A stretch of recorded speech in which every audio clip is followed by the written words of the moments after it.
In today's video, I'm going to teach you how to build an AI-powered React coding workflow with live preview and automatic error correction. We're going to walk through the full setup in a practical, easy-to-follow way, so you understand not just what to connect, but why each part matters. The goal is to create a system where an AI model can safely generate or edit code, apply those changes in a structured way, preview the result instantly, and then fix problems automatically when something breaks. To begin, assemble the core stack. This foundation has three essential parts.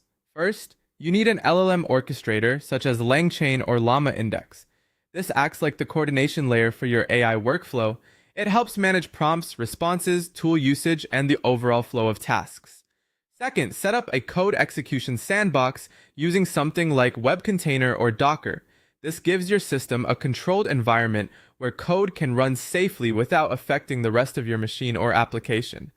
Third, include a system AST parser. This is especially important because it lets your workflow understand code structurally instead of treating it like plain text. That makes updates far more reliable when modifying React components or project files. Once that core stack is in place, implement system prompts that instruct the language model to return structured JSON or diff files for code manipulation. This step is critical for consistency. Instead of allowing the model to generate loose, unpredictable code blocks, you want it to respond in a format your system can validate and apply programmatically. Structured outputs reduce ambiguity, make automation easier, and help prevent accidental file corruption.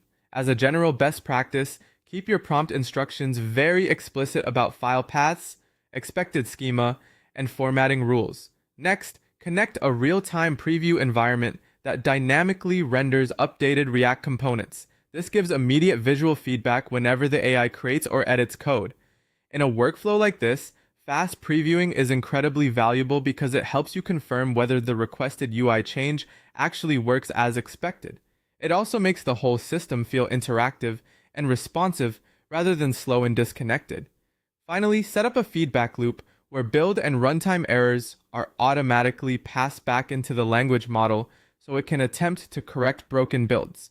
This is what turns the workflow from simple code generation into a more intelligent repair cycle. When the preview or build process fails, the error output becomes useful context. By feeding that information back into the model, you give it a chance to revise the code and resolve the issue with minimal manual intervention. When these parts work together, you get a powerful development workflow that is structured, visual, and increasingly self-correcting.